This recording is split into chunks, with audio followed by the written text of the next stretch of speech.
Okay, I am delighted to be here with Mark Verbos, the founder of Verbos Electronics.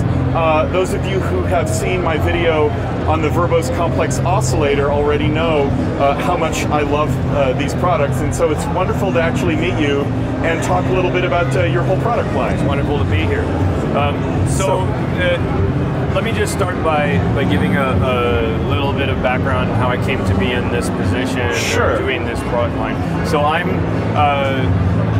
a recording engineer and electronic musician myself, and in the 90s worked in a recording studio in Chicago, and all along was making my own electronic music, releasing techno records and doing live performances using synthesizers. And along the way I was always doing synth DIY or building my own synthesizers, and particularly I was invested into working on older Buchla instruments. And the thing that was most that affected me the most from those instruments was the philosophy that Don Buchla had about designing musical instruments rather than modular tools. Right. And that he believed that the proper way to do that was to start from the interface and to then develop the electronics from there. So work from the top down rather than the bottom up. Yeah. Interesting. So that's the primary thing that I take away from my relationship with those instruments, is that the way to what I'm trying to make here is something that a musician can use, not something that intimidates musicians, right, but something that invites the idea of making music, particularly with a focus on performing music. Right. So even in the studio, using an instrument like this encourages reaching out and touching it and interacting with it. So in a sense, even a recording would be a performance, right, using the instrument. And that's what we love about electronic music, of course, right? Yeah. That's when electronic music is good, it's when we're treating it like a piano or a violin, and we're actually getting our human expressivity in it, right? And we're taking the time to develop a relationship with it and right, get to know, or to find our voice with this instrument. Right.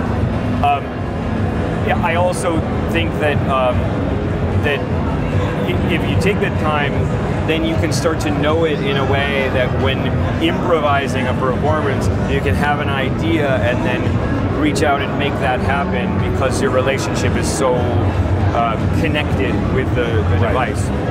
Right. So you've done some coverage on these things before on the Complex Oscillator.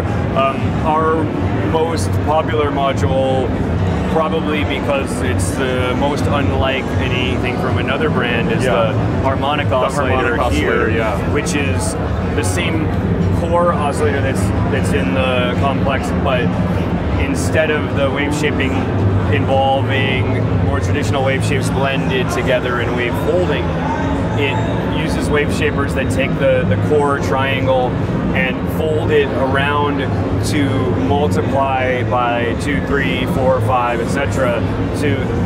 and then converting them to sine waves to create a simple additive synthesis. And the magic there is that the mixer section allows dynamic blending together of those harmonics to make what we often like in synthesizer sounds is to have a dynamic blend from one harmonic content to another. Right. And so if we can, in this case, sweep from a, somewhere I have a, there we go, from a wave with not a lot of harmonic content to a wave with more harmonic content, that's what we, in a conventional situation, might look to an oscillator followed by a filter for, but in the additive harmonic oscillator world, we do it by mixing together multiple waves. Right. At this NAMM show in 2019, we're showing two new modules. Oh, great! What have you got? And one of those pairs really well with the harmonic oscillator. So the Mini Horus is a 12-key touch play keyboard where each key has a gate out, a pressure out, and a position out. And the position, it remembers where you were touching it the last time. Oh, nice. And remains there. So in this context, Why are we not hearing it? Oh, here. Oh, it's so cool. We're able with the harmonic oscillator to draw the harmonic mix with these sliders, and then it will remain forever or until the power is turned off. Right. But also, that is so cool. Yeah, this keyboard could be operated as a conventional touch-play keyboard where the master section, last note priority, engage. When a key is engaged, then the master position, pressure, and gate are of that last key, and the variable output is what's coming from what's tuned in with these controls above the keys. And then fixed is just depending on which key you're on, it's getting higher and higher voltage as you go to the right. That's wonderful. So I'm a Hammond organ player, and so it's really fun to think about this stuff in terms of the the connection with the drawbars that you would have on a Hammond organ, right? It's a very similar idea. What I like about this is that there are a lot of opportunities to treat it in a tactile way, to reach out and touch it and generate, in this context, generate harmonic mixes, but there's nothing telling you what anything should be connected to. So those positional sliders could be controlling any 12 parameters in the system. So cool. And when creating a more involved patch using the master and having pressure and position and the tune keys and all of that happening at the same time, it can get quite involved. Well, it's wonderful because what I see here is sort of the completion of an entire synthesizer, quote unquote, within your product line, right? Because now you've got an input device here. Yeah. Is that fair? Well, yes, but what happens with any synthesizer designer is that at some point the basics are covered, right? And then you have to go in more and more esoteric crazy directions and stuff. But this feels very integrated. This feels like a fundamental, and really important thing. It's a really nice add-on to what it is that you're doing. Yes, this was an idea that was bouncing around for quite some time. It was developed and redefined a few times. So for the last maybe 4 or 5 years, I've been thinking about how to do this in a way that would be effective, and finally it's able to bear fruit. So I'm pretty excited about it. Congratulations. Is that out? Is that available now? We are just starting to build them, so I think we'll see them in stores around the beginning of March. Beginning of March. Well, that's great. And you said you had another product for NAMM? Yeah, the second new product is the control voltage processor, which is 3 sections. The lower 2 sections are the same as each other, and they're mixers that have 2 inputs with attenuverters or reversing attenuators, and then a voltage-controlled crossfader, which, if you're not using it as a crossfader, could be used as a VCA that opens with more voltage or closes with more voltage, and then an offset. And then the top section, the most unique section, is a voltage-controlled slew rate limiter, where the rising and falling slew rates are independent with voltage control. So a lot of people will recognize that as being in the same vein as a surge GUSG or a mass or many other things that are like this. And it has those functions. It's able to be triggered to act as an attack decay envelope generator. Sure. But it has a couple of unique tricks up its sleeve. The shape control is the only one of its kind where it can continuously blend between linear slopes and true RC slopes, which is what we call, in electronics, we call it when a resistor and capacitor RC are charged from varying currents. It actually makes a curved slope that starts moving quickly and ends moving slowly. Oh, interesting. And this doesn't use feedback like most of this type of circuit would use, which creates a sort of convex or concave curve. This always has on rising voltages always has a convex curve, and on falling voltages always has a concave one. So it can go anywhere between linear integration and classic portamento type curves. That's wonderful. I love it when you can find new shapes using all analog signal paths like that. You know, that's really cool. And then the other unique feature is the bounce control, which is that it's basically a bit of resonance added to the low-pass filter that is the slew rate limiter. Of course, in a much lower register than a filter we normally than an audio rate filter, sure. But what's happening is that when the voltage goes from one place to its destination, as it reaches the destination, it overshoots by an amount controlled by the bounce control. Okay. At the rate of the positive or the rising control, creating a bump. Right. And we find that bump helps to define a pitch bend, or if you're running a pitch CV through it, it creates a pitch bend on the attacks. It's a bit like the sound of a string being plucked. Oh, interesting. Let's hear it. Why are we not hearing this? Oh, that's why.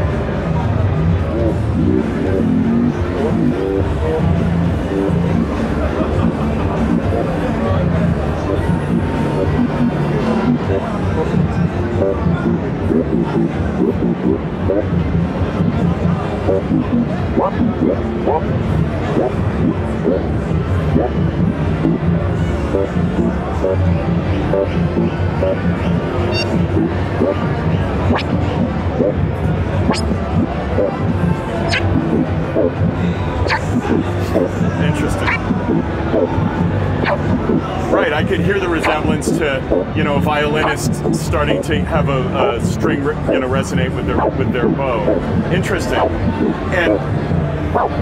And it's also, of course, because of what you said in terms of the design, is very similar to what resonance looks like at the corner of a low-pass filter. If you stick on an oscillator, as the slope goes up, and there's like that jump, right? A wiggle. Yeah. That's really neat. Well, that's very cool.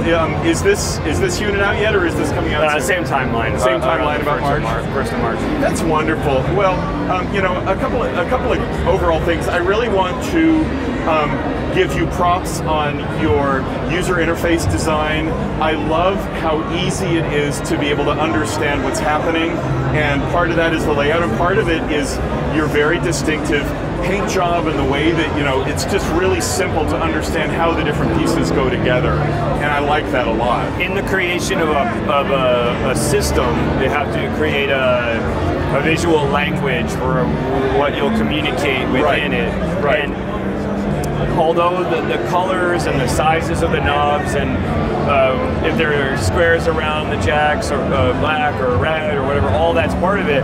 Another part of it that maybe isn't quite as clear from the onset is that there is a signal flow that comes from the user away and to the right, from left to right, and from front to back. So we like controllers to be closer to us, and to control.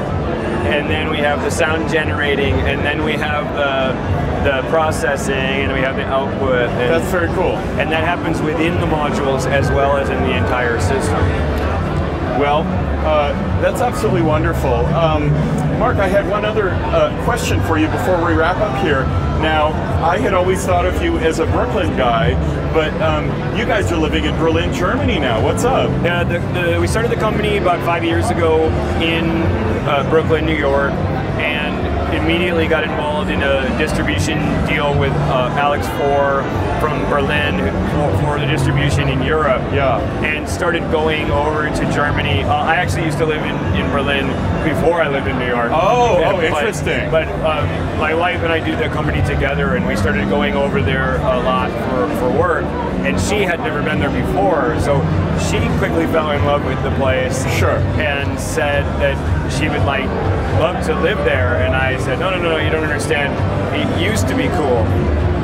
You know, from when I was living there before. Sure. Of course, it had changed a lot. But through the relationship we had with Alex and the relationship that I had with her, seeing it and falling in love with it. I was able to find a new place in there and fall in love with this new place. So we decided to make maybe the craziest move of all, which would be to uproot our company and move to a different country. And that was about 2 years ago, and that has really worked out great for us. We're really happy to be now Verbos Electronics, GmbH, a German company, and producing our products in our shop in Kreuzberg. It's cool. I think it's wonderful. I mean, if you're going to be in one of the centers of modular synthesis, creation, it would either be Portland, Oregon, or Berlin, Germany, right? Yeah, I like to think that it's the capital city of synthesizers. I love that, and I certainly hope I will make it back to Superbooth this year, because I love Berlin as well. I thought it was fantastic, so I get where I understand. I think any viewers of the video, if they have the opportunity, should consider going to Superbooth. It's pretty incredible. Yes, if you love synthesizers and modular stuff, go to Superbooth. Absolutely. Well, listen, Mark Verbos, thank you. It's been such a wonderful pleasure meeting you and talking to you. I wish you all the best with your products, and I will see you either at Synthplex come March or Superbooth come May. Bye-bye.